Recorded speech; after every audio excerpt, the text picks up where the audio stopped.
था। मैंने 2019 में इस्लाम कबूल किया और उसके बाद जब मैंने उनकी वीडियो देखी तो मैं थोड़ा सा मुतासिर हुआ कि ये डॉक्टर जो थे, ये पहले डॉक्टर थे और इनका नाम पहले श्याम प्रताप सिंह था और फिर ये उमर गौतम हो गए।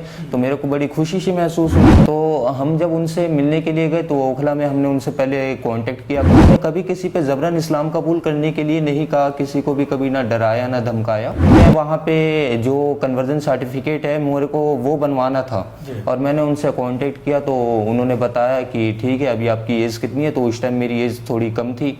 तो उन्होंने कहा देखिए जी, जब तक आप बालिग नहीं हो सकते तब तक हम भी कुछ नहीं कर सकते और फिर कोई भी कुछ नहीं कर पाएगा। जब हम गए थे तो वहाँ पे सबसे पहली चीज़ आधार कार्ड मांगा जाता है और उसके बाद कन्वर्जन सर्टिफिकेट बनता है। एक लेटर पैड वो लिख के देते हैं कि ये जो है राजन राजपूत हैं और अब ये अब्दुर्रहमान हो रहे अपनी मर्जी से, अपनी स्वेच्छा के मुताबिक इन्होंने इस्लाम कबूल किया।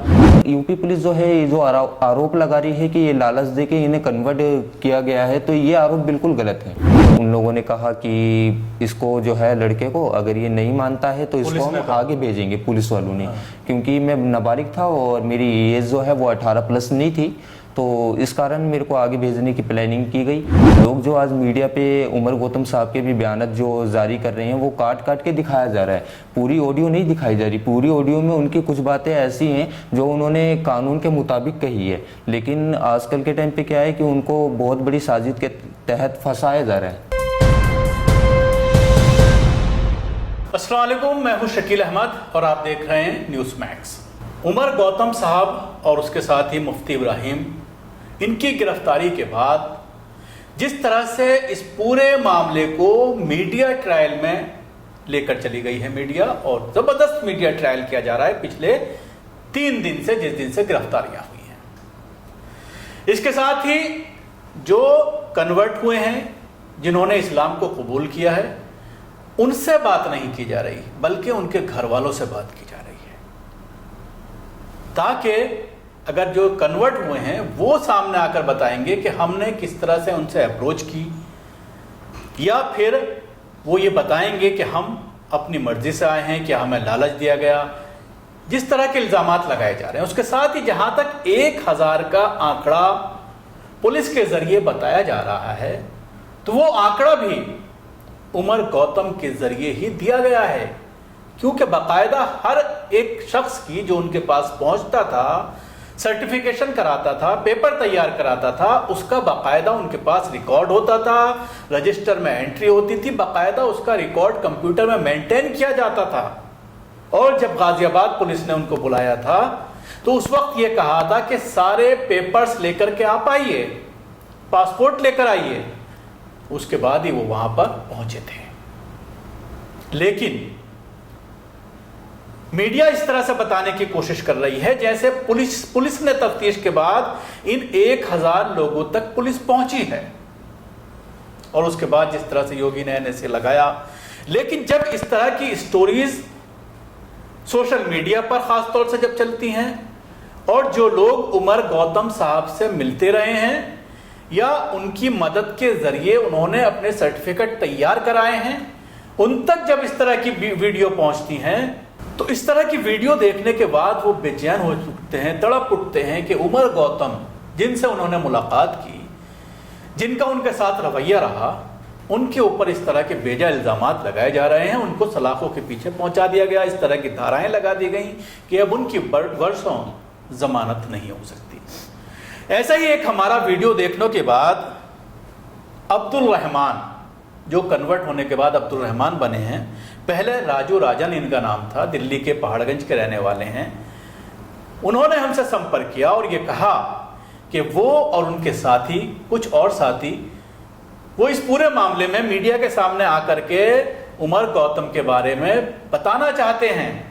जो इल्जामात पुलिस के जरिए लगाए गए हैं उनके बारे में वो बात करना चाहते हैं। तो उसके बाद हमने उनको स्टूडियो में बुलाया।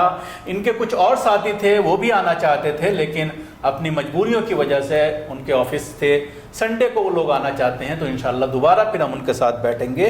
लेकिन इस वक्त हम, जो पहले राजू थे, राजू से के बाद इस्लाम कबूल करने के बाद अब्दुल रहमान हो गए हैं, हम उनसे पूरे इस मामले पर बात करेंगे। अब्दुल रहमान जी सर, आपका कल मेरे पास फोन आया। जी जी। तो किस चीज़ ने आपको मजबूर किया फ़ोन करने पर? सर देखिए, मैं 3-4 दिन से देख रहा हूँ उनके खिलाफ जो मीडिया है वो तरह तरह की बातें बता रही है। और ये जब भी होता है जब कोई इलेक्शन करीब आता है या फिर पॉलिटिकल इशू वगैरह जो भी चीज़ें हैं, उससे पहले ये सब चीज़ें नहीं दिखाई जाती। और जो इल्ज़ामत उमर गौतम साहब पे जो लगाए गए हैं, मैं इसमें ये बताना चाहता हूँ कि वो आज से सेंटर नहीं है, तकरीबन अल्हम्दुलिल्लाह 4 या 5 साल पुराना सेंटर है। और फिर जब वो लोगों का कन्वर्जन सर्टिफिकेट बनवाते हैं और लोग उन तक पहुंचते हैं, और जब वो बनवाते हैं तो उसमें सबसे पहले तो एक लेटर पैड होता है जिसमें वो लिख के देते हैं, और वही लेटर पैड जो वकील देखता है, वकील देखने के बाद कोर्ट से स्टैंप लगवा के कन्वर्जन सर्टिफिकेट बनवा के ला के देता है। तो ऐसा नहीं है कि ये कोई नई बात है और कानून से छुपा के काम किया जा रहा होगा या छुपा के किया जा रहा था, क्योंकि ये कोई नई बात नहीं है। और वैसे भी इस आप उनसे किस तरह से संपर्क में आए? जी, आपको कौन लेकर के गया था और आप क्यों गए थे उनके पास? मैंने उनकी यूट्यूब पे वीडियो देखी और देखने के बाद उनसे मैंने रब्ता करने की कोशिश की। मैंने जब मेरा कन्वर्जन सर्टिफिकेट नहीं बना हुआ था, मैंने 2019 में इस्लाम कबूल किया, और उसके बाद जब मैंने उनकी वीडियो देखी तो मैं थोड़ा सा मुतासिर हुआ कि ये डॉक्टर जो थे, ये पहले डॉक्टर थे और इनका नाम पहले श्याम प्रताप सिंह था और फिर ये उमर गौतम हो गए। तो मेरे को बड़ी खुशी सी महसूस हुई, क्योंकि एक ईमान वाला जब दूसरे ईमान वाले से मिलता है तो उसे थोड़ी खुशी महसूस होती है। तो हम जब उनसे मिलने के लिए गए तो ओखला में हमने उनसे पहले कांटेक्ट किया। कांटेक्ट करने के बाद ओखला नू मस्जिद के बगल में, बटला हाउस नू मस्जिद के बगल में ही उनका सेंटर है। तो जब हम वहाँ पहुँचे तो पहुँचने के बाद वहाँ ऐसा नहीं है कि मैं अकेला था, और भी कई सारे हमारे हिंदू भाई आते थे और आकर मतलब वहाँ पे बैठते थे, और उन्होंने कभी किसी पे ज़बरन इस्लाम कबूल करने के लिए नहीं कहा, किसी को भी कभी ना डराया ना धमकाया। और मैं वहाँ पे तकरीबन सुबह जब मैं निकला था 10 बजे पहुँच गया था। 10 बजे से लेकर शाम 5 बजे तक मैं वहीं था, और वहाँ पे बहुत सारे हिंदू भाई आते रहे, उनसे मिलते रहे, लेकिन किसी को भी उन्होंने ये नहीं कहा कि आप इस्लाम कबूल कर लो या फिर हम आपकी शादी करवा देंगे या फिर हम आपको पैसे दे देंगे आपको इतने और आप ये कर लीजिएगा वो कर लीजिएगा। तो आपका जाने का क्या मकसद था वहाँ? मेरा मकसद यही था कि मैं गए थे या किस लिए आप वहाँ पर? जी, मेरा मकसद ये था कि मैं वहाँ पे जो कन्वर्जन सर्टिफिकेट है मेरे को वो बनवाना था, और मैंने उनसे कांटेक्ट किया तो उन्होंने बताया कि ठीक है, अभी आपकी एज कितनी है? तो उस टाइम मेरी एज थोड़ी कम थी। तो उन्होंने कहा देखिए जी, जब तक आप बालिग नहीं हो सकते जब तक हम भी कुछ नहीं कर सकते और फिर कोई भी कुछ नहीं कर पाएगा। तो आप बालिग होंगे तो आपका कोर्ट से एक सर्टिफिकेट बन जाएगा, उसके बाद जो आप हैं उसका आपके पास पक्के कागज होंगे, फिर आपको कोई परेशान नहीं करेगा, क्योंकि लीगल तरीके से कानून के सामने आ जाना बढ़िया बात है। और वैसे भी उन्होंने कोई जुर्म थोड़ी ना किया, वो तो सबके सर्टिफिकेट बनवा के लोगों को, और नहीं तो कानून फिर आप 18 साल के होने के बाद फिर आप उनके पास गए थे, तो किस तरह का पेपर वर्क हुआ था? क्या क्या चीजें आपसे ली थी और क्या आपको सर्टिफिकेट मिल गया है? क्या प्रोसेस हुआ है आपके साथ? जी, अभी फिलहाल तो मैं, मेरे एक साथी और भी हमारे जो भाई हैं वो गए थे और उन्होंने भी बनवाया है। अलग अलग जगह पे जो रहता है वो अलग अलग जगह से बनवा लेता है। तो जब जाते हैं तो वहाँ पे सबसे पहले हमें आधार कार्ड लेकर जाना पड़ता है, और आधार कार्ड की पहले जांच पड़ताल होती है कि ये आधार कार्ड डुप्लीकेट तो नहीं है, क्या ये गलत तो नहीं है पहले। और क्योंकि वैसे भी इंटरनेट पे डालने के बाद तो आ ही जाता है कि क्या सही और क्या गलत, नेम वगैरह, डेट ऑफ बर्थ वगैरह। तो जब हम गए थे तो वहाँ पे सबसे पहली चीज़ आधार कार्ड मांगा जाता है, और उसके बाद कन्वर्जन सर्टिफिकेट बनता है। एक लेटर पैड वो लिख के देते हैं कि ये जो है राजन राजपूत हैं और अब ये अब्दुर्रहमान हो रहे अपनी मर्जी से, अपनी स्वेच्छा के मुताबिक इन्होंने इस्लाम कबूल किया, और कबूल करने के बाद अभी अपना कन्वर्जन सर्टिफिकेट बनवाना चाहते हैं। इस पर हमारा कोई जोर जवाब नहीं है, कोई धमकाव नहीं है, और ना हमें इन्हें। तो आप वहाँ गए थे कि आपसे ये सब मालूम किया था कि आप क्या करते हो, क्या आपको कारोबार की जरूरत है तो हम कुछ पैसे देकर आपका कारोबार? नहीं सर, ये सब कुछ भी नहीं। इस तरह की कोई चीज़ आपसे बात हुई? नहीं, इन सब मामले में मेरे से कुछ भी नहीं पूछा गया। हाँ, ये पूछा गया था कि आप कुछ काम धाम करते हैं या नहीं, लेकिन जब हमने बताया तो उन्होंने मेरे को यही मतलब तालीम दी, यही बताया कि अब्दुर्रहमान आप कहीं अच्छी जगह काम करने की कोशिश करो। लेकिन उनकी तरफ से कोई ऐसा ये नहीं था कि हम तुम्हारी काम में मदद कर देंगे, जॉब में हम तुम्हारी शादी करवा देंगे, या हम तुम्हें इतने पैसे दे देंगे, या फिर इस जगह पे घर दिलवा देंगे, रह लेना। ऐसी कोई भी उनकी तरफ से कोई ऐसा ऑब्जेक्शन नहीं था। जिस तरह से आरोप लगाए जा रहे हैं यूपी पुलिस के जरिए, आपके कई और साथी हैं, आप कह रहे हैं कि उनको बाकायदा सर्टिफिकेट भी वहाँ से मिल गया है, तो वो लोग क्या कहते हैं दावा सेंटर के बारे में? उन लोगों का कहना भी यही है कि उमर गौतम साहब जो हैं वो एक बड़े अच्छे इंसान हैं, समाज सेवक भी हैं, और वैसे भी देखिए चाहे वो हिंदू धर्म का मानने वाला हो या इस्लाम को मानने वाला हो या फिर जैन का हो या क्रिश्चियन हो या फिर सिख हो, कोई भी इंसान होता है वो लोगों की हेल्प करने की कोशिश करता है, क्योंकि हर धर्म के अंदर ये बताया गया कि जितना हो सके उतना ताउन करें, उतनी हेल्प करें उन लोगों की जो मजबूर है, यतीम है, गरीब हैं। तो उसी तरीके से अभी फ़िलहाल लॉकडाउन था, तो लॉकडाउन होने की वजह से लोग बड़े परेशान थे, तो हर जगह पे राशन बांटा गया। तो उन्होंने भी शायद अपना कोई ऐसा फाउंडेशन शुरू किया हो और लोगों की मदद करने की कोशिश की गई हो। लेकिन यूपी पुलिस जो है, ये जो आरोप लगा रही है कि ये लालच दे के इन्हें कन्वर्ट किया गया है, तो ये आरोप बिल्कुल गलत है। ये मामला सुर्खियों में आने के बाद जी। आप सबके टच में हैं, कई जी। लोग ऐसे हैं, आपने बताया कि जिन्होंने वहाँ से सर्टिफिकेशन कराया है, पेपर लिए हैं वहाँ से, कन्वर्जन वाले, एफिडेविट जो होता है, पूरा जी, जी। प्रोसेस जो होता है उसको पूरा किया है। इस एपिसोड के बाद क्या वो लोग अब डरे हुए हैं, या पुलिस क्या उनको पूछताछ कर रही है, उन तक पुलिस पहुंची है, कोई है ऐसा? पुलिस तो अभी किसी तक पहुंच नहीं पाई है। जो पुलिस वाले जो पहुंच रहे हैं वो लोगों की फैमिली तक पहुंच रही है, मीडिया भी लोगों की फैमिली तक पहुंच रही है। और लोगों की फैमिली, अब कोई भी फैमिली जो होगी वो उल्टी सीधी गवाही देगी ही देगी, क्योंकि उन्हें मालूम नहीं है। अब जब तक इंसान किसी चीज़ की तहकीक नहीं करता, जब तक उसे कोई चीज़, किसी चीज़ की हकीकत नहीं मालूम होती। अब कोई भी इंसान ये कह सकता है कि हाँ हमारे बच्चे को डराया गया, धमकाया गया, इस्लाम कबूल करवा दिया गया, हत्ता कि ऐसा कुछ भी नहीं है। मैं जिस इलाके में हूँ वहाँ एक भी मुसलमान नहीं रहता, आज भी और पहले भी नहीं रहता था। और जिस इलाके में हूँ, जब मैंने इस्लाम कबूल किया 2019 के अंदर, तब मेरी एज भी कम थी और मैंने अपनी मर्जी से इस्लाम कबूल किया और मैं किसी मुसलमान को भी नहीं जानता था। लेकिन अल्लाह रब्बुल इज़्ज़त ने जब मेरे को ईमान दिया, ये तो खैर खुदा की तरफ से एक कुदरती चीज़ें हैं। अब वो जो है, अब जिसे चाहे अपनी तरफ खींच ले, जिसे चाहे ना खींचे, है ना। तो उसने वैसे भी कुरान करीम के अंदर फरमा दिया कि अगर तुम हमारी इबादत को छोड़ दोगे तो हम तुम्हारे मुकाबले ऐसे लोगों को लाकर खड़ा कर देंगे जो तुमसे बेहतरीन होंगे।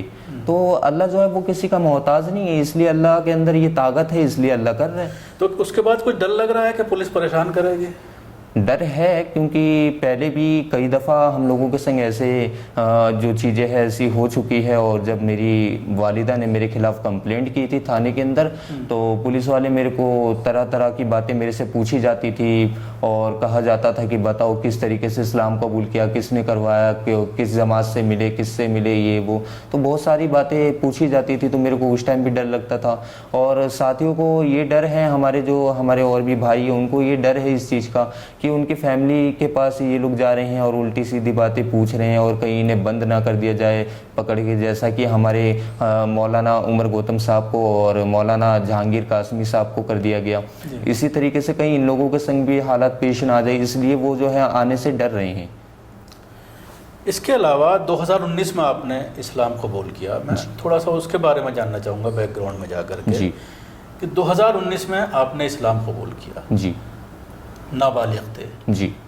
क्या कोई ऐसी बात थी, किसी लड़की वगैरह का कोई चक्कर हो जिसकी वजह से आपने इस्लाम कबूल करने की कोशिश जी, की? जी। अचानक इस्लाम के बारे में एक ललक आपके अंदर पैदा हुई, तो क्यों हुई और किस तरह से आप इस्लाम की तरफ खींच के चले आए? मैं बस रमज़ानुल मुबारक के रोज़े रखना चाहता था, मेरा ऐसा कोई इरादा नहीं था कि मैं मुसलमान हो जाऊं या मुसलमान बन जाऊं। लेकिन कैसे जब दिमाग में आया कि रोज़ा रखना चाहते हैं? किस रोज़ा चीज़- रखने के लिए क्या आपका कोई साथी मुसलमान था जो रोज़ा जी रखता जी था? जी क्या? हमारे एक दो फ्रेंड्स थे जिन्होंने हमें ये बताया कि वो खुद, मैं उनको देखता था कि वो रमज़ान में रोज़ा रखते हैं, नमाज़ पढ़ते हैं और पूरा भरा भरा माहौल रहता है, सब निकलते हैं एक संग, कितना अच्छा लगता है देखने में, सब टोपी पहन के नमाज़ पढ़ने के लिए जाते हैं। तो मैंने सोचा कि इस दफ़ा मैं भी रोज़े रखूँगा। तो मेरे साथी से मैंने पूछताछ की कि बताइए किस तरीके से रोज़ा रखा जाएगा, इसका प्रोसेस क्या है, मतलब क्या इसमें इख्तिहार करना है, क्या खाना है, क्या नहीं खाना है, और किस तरीके से मतलब पाकीज़गी इख्तिहार करनी है और किस तरीके से नहीं करनी है, किस तरीके से रोज़े के जो पूरे प्रोसेस है वो सारी चीज़ें मैंने जाना और जानने के बाद मैंने रोज़ा रखा। तो जब रोज़ा रखा तो एक हफ्ते बाद अचानक से मेरे संग कुछ कुदरती चीज़ें हुई। मैं बेड में लेटा हुआ था, दोपहर 12 बजे या 11:30 बजे के आसपास का टाइम था। जी। तो मेरे को एक ख्वाब आया जिसमें मैंने मौत और नमाज देखी, तो मैंने इस्लाम कबूल कर लिया। मेरा दिल बिल्कुल बेचैन था उस टाइम, मेरे को लग रहा था या तो आज मेरी मौत है या तो मैं नमाज़ पढ़ लूँ। तो मैं गया, मैंने एक साथी से बताया तो उन्होंने कहा कि ठीक है बेटा, देखो इस्लाम जो है ये कोई मजाक वाली बात नहीं है कि मतलब इस्लाम कबूल कर लो और फिर बाद में इंसान फिर जाए, तो ऐसी कोई बात नहीं, मजाक मत करना। अगर आपके संग वाकई ही कुदरती कुछ हो रहा है तो आप अपनी मर्जी के तहत कर सकते हैं, लेकिन हम पे कोई ये ना हो। तो उन्होंने जब मेरे को कहा तो मैंने उनसे ये कहा कि देखिए जी, मैं कोई मजाक नहीं कर रहा, आप मुझे फ़ौरन कलमा पढ़ाइए, मुझे फ़ौरन नमाज़ पढ़ना है। तो उन्होंने मेरे को कलमा पढ़ा दिया, क्योंकि गया तो मैं उनके पास था ना सर, उन्होंने मेरे को खुद नहीं पढ़ाया, वो मेरे पास नहीं आए, मैं उनके तो पास उसके गया। बाद आपके घर में जैसे आपके 2 भाई और हैं, एक जी। बहन है, आपसे छोटे हैं सब, जी जी। वालिदा आपकी नौकरी करती हैं, सरकारी नौकरी करती हैं, तो उसके बाद घर में किस तरह का माहौल हुआ? क्या कहा घर वालों ने? क्या पुलिस कंप्लेंट की गई? उसके बाद पुलिस ने किस तरह का व्यवहार किया? जी, मेरी मम्मी ने मेरे ऊपर पुलिस कंप्लेंट की। कंप्लेंट करने के बाद चंद दिनों बाद, 1 महीने के आसपास जब बीत गए, तो फिर पुलिस वालों की तरफ से कॉल आया और जो कंप्लेंट मेरी अम्मी ने लिखवाए थे उसके अंदर और भी बेकसूर लोग फंसे हुए थे मेरी वजह से। तो मैंने सोचा कि मेरा जाना बेहतर होगा, मैं जाके जो जिनका कॉल आया था, जो SHO थे थाने के, उनसे मुलाकात करूं और उनसे बातचीत करूं कि आखिरकार क्या मामला है कि उनको फ़ोन करके परेशान किया जा रहा है कि आप थाने में आओ, आपके खिलाफ ये कंप्लेंट है कि आपने दूसरे के बच्चे को मुसलमान बना दिया। जो कि उसके अंदर भी कुछ भाई हमारे हिंदू थे, एक का नाम राजेश कुमार भी था और वो हिंदू था और वो अपनी मर्जी से 1-2 दफ़ा उसने भी नमाज़ें पढ़ी, लेकिन उसने अपनी मर्जी से पढ़ी, हमारा कोई उस पर प्रेशर नहीं था और मेरे ऊपर भी किसी का कोई प्रेशर नहीं था। तो वो भी अब मुसलमान हो गए हैं? जी, वो मुसलमान नहीं हुए। जब उनको पुलिस वालों ने उनसे पूछ पड़ताल की तो वो थोड़ा घबरा से गए, उन्होंने कहे कि नहीं, मैं इन सब चीज़ों को नहीं करूँगा सर, मुझे छोड़ दीजिए। तो वो सब तो बेकसूर एंड में साबित हो गए थे, लेकिन जब मेरा मामला, जब पुलिस वालों का जो रवैया था वो ये था कि जब मेरे को थाने के अंदर बुलाया जाता तो सुबह से शाम तक बैठाए रखते और फिर मेरे से तरह तरह की बातें पूछी जाती, जैसे कि मैंने बहुत बड़ा जुर्म किया हो और CID वाले जो होते हैं वो जांच पड़ताल करते हैं कि ये कहाँ से हुआ, ये कहाँ से हुआ, उस तरीके से मेरे से पूछ पड़ताल की जा रही थी। उसके अलावा आप बता रहे थे कि आपको बॉम्बे भेजने के लिए भी कहा गया? जी, मेरी फैमिली है, उन लोगों ने बातें की, एंड में उन लोगों ने कहा कि इसको जो है, लड़के को अगर ये नहीं मानता है तो इसको हम आगे भेजेंगे, पुलिस वालों ने। क्योंकि मैं नाबालिग था और मेरी एज जो है वो 18+ नहीं थी, तो इस कारण मेरे को आगे भेजने की प्लानिंग की गई। उसके बाद मेरी अम्मी ने हाथ पांव जोड़ के, जी, कहाँ आगे, क्या बॉम्बे के साइड भेजने के लिए कहा गया था, RSS का कोई काम? जी। तो फिर मेरी मम्मी ने उनसे कहा कि सर मैं नहीं भेजना चाहती अपने बच्चे को, एक काम कीजिए, आप जो है ये कागज़ जो है ये हमें वापस दे दीजिए। तो जो कंप्लेंट की जो कागज़ थी वो वापस दे दी गई। पहले तो उन्होंने मेरी मम्मी को डांटा कि देखिए, आप जो कंप्लेंट वापस मांग रही हैं, अगर किसी कारखाने के अंदर किसी को माल बनाने के लिए दे दिया जाए, जब तक वो काम कंप्लीट करके नहीं देगा तो उसे हम पैसा कहाँ से देंगे। तो इस तरीके की बातें वो कहने लगे। तो मम्मी ने कहा नहीं, मैं अपने बेटे को उसके हाल पे छोड़ रही हूँ, आप मेरा कंप्लेंट मुझे वापस दे दीजिए। तो उसके बाद क्या फिर घर में ही रहे आप या कहीं और आपको जाना पड़ा, घर से निकाल दिया गया? किस तरह का व्यवहार रहा फैमिली का? उसके बाद मेरी मम्मी ने मुझे निकाल दिया, तकरीबन 1.5 साल तक मैं यहाँ से दूर रहा। फिर उसके बाद जब मेरे को मम्मी की याद आती थी तो मैं दुआएं करता था अल्लाह ताला से, और फिर मैंने मम्मी के लिए दुआएं की कि अल्लाह उनके दिल को फेर दे और वो मुझे वापस बुला ले। तो उनका कॉल आया कि बेटा कहाँ है, आ जा, तेरे को कोई नमाज़ पढ़ने से नहीं रोकेगा, कोई किसी काम से नहीं रोकेगा, तू आ जा और अपना जो करना वो करियो, लेकिन घर में रहियो। तो उसके बाद मैं घर लौट गया और उसके बाद से उन्हीं के बीच में हूँ। तो अब घर में बिल्कुल सामान्य स्थिति है, सब ठीक है, बिल्कुल कोई परेशानी जी, अब सब नहीं ठीक है। आप अपने हिसाब से रहते हैं, बाकी भाई बहन और माँ जो है वो अपने धर्म के हिसाब से रहते हैं? जी जी जी, वो अपने तरीके से चलते हैं और मैं अपने तरीके से हूँ अल्हम्दुलिल्लाह। और मैं उन पे कोई ज़बरदस्ती, कोई जोर, प्रेशर कुछ भी ऐसा नहीं डालता कि आप इस्लाम कबूल कर लो या फिर आपको आपके सिस्टर की शादी वहाँ करवा देंगे अच्छे घराने में मुसलमान के पास, या फिर वो इस्लाम कबूल कर लेगी तो अम्मी अगर आप भी इस्लाम कबूल कर लोगे तो अच्छा हमें कोई मुसलमान घर दे देगा। अगर ये सारी बातें होती तो मैं तो उमर गौतम साहब से काफ़ी दफ़ा मिल चुका हूँ, क्या वो मुझे देते नहीं? क्या मेरी फैमिली आज तो इस तरह की बात किसी और के जरिए भी नहीं कही जाती आपसे कि आप नहीं। अपनी फैमिली में जो और लोग हैं उनको मुसलमान कर लें जी तो नहीं। हम आपको पैसा देंगे, या ऐसा कुछ किसी और के जरिए भी नहीं, किसी और के ज़रिए भी नहीं कही जाती, बल्कि इस्लाम तो ये हुक्म देता है कि जबरन इस्लाम कबूल करवाना। अगर हम किसी को ज़बरदस्ती इस्लाम कबूल करवाते हैं तो वो कितने मिनट के लिए करेगा? मुश्किल से 10 मिनट। चाकू की नोक पे, तलवार की नोक पे, पिस्तल के माथे पे रख देने की वजह से वो कितने मिनट के लिए इस्लाम कबूल कर लेगा? 10 मिनट, 20 मिनट, उसके बाद तो वो वहाँ से निकल जाएगा, फिर तो वापस जाके अपने माहौल में फिर जी सकता है। तो आपको 2019 में आप कन्वर्ट जी। हुए थे, तकरीबन 2.5 साल के करीब जी। आप बता रहे हैं हो गए हैं, तो कैसा लग रहा है चेंज करने के बाद? मुझे कोई बहुत पछतावा अच्छा तो लग नहीं रहा है होता? अल्हम्दुलिल्लाह, मुझे कोई पछतावा नहीं। और मैं तो उस रब्बे करीम का शुक्रगुजार हूँ कि इस्लाम धर्म जो है वो हक़ का मज़हब है, और अल्लाह ताला ने इस दुनिया के अंदर 1,24,000 ईश्वरीय दूत भी भेजे, मैसेंजर ऑफ गॉड, कि ये हमारा मैसेज है, आप इसे हर एक इंसान तक पहुँचाइए। तो ऐसा हो सकता है कि जो मेरे दादा थे उन तक किसी ने बात नहीं पहुंचाई हो, फिर उनको मेरे पापा ने कुछ करते हुए देखा हो तो मेरे पापा ने भी उसी चीज़ को शुरू कर दी हो, फिर मेरे पापा को मैंने देखा तो मैं भी वही कर रहा था। लेकिन उस टाइम कोई दीन पहुंचाने वाला था ही नहीं। लेकिन मेरे को जब रोज़ा मैंने रखा, रोज़ा रखने के बाद मैंने कुरान की स्टडी भी की और अल्हम्दुलिल्लाह कुरान की नॉलेज भी हुई मुझे, और कुरान में कहीं ऐसी कोई बात नहीं बताई गई। लोग जो आज मीडिया पे उमर गौतम साहब के भी बयान जो जारी कर रहे हैं वो काट काट के दिखाया जा रहा है, पूरी ऑडियो नहीं दिखाई जा रही। पूरी ऑडियो में उनकी कुछ बातें ऐसी हैं जो उन्होंने कानून के मुताबिक कही है, लेकिन आजकल के टाइम पे क्या है कि उनको बहुत बड़ी साजिश के तहत फंसाया जा रहा है। तो ये थे अब्दुल रहमान, जिन्होंने 2019 में इस्लाम धर्म अपनाया, और उसके बाद इनका जिस तरह से ये कहना है कि कई बार उमर गौतम साहब से मिले हैं, और इनके कुछ ऐसे साथी हैं जो नौ मुस्लिम हैं, यानी जिन्होंने इस्लाम धर्म अपनाया है। क्योंकि जब कहीं जाते हैं, ये दावा सेंटर में गए, वहाँ भी बहुत सारे लोगों से इनकी मुलाकात हुई जो अपने पेपर वर्क के लिए वहाँ पर आए हुए थे।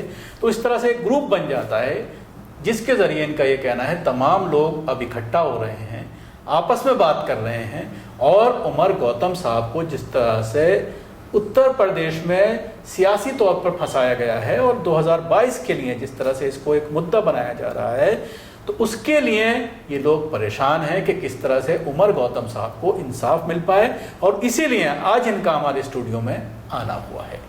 शुक्रिया। आपको हमारी ये कोशिश कैसी लगी ज़रूर बताएं। हमारे यूट्यूब चैनल को सब्सक्राइब करना ना भूलें, इसके साथ ही बेल आइकन ज़रूर दबाएं। धन्यवाद। सभी अहम खबरों के लिए न्यूज़ MX को सब्सक्राइब करें, साथ ही बेल आइकॉन को जरूर दबाएं। लाइक, शेयर, कमेंट करना ना भूलें।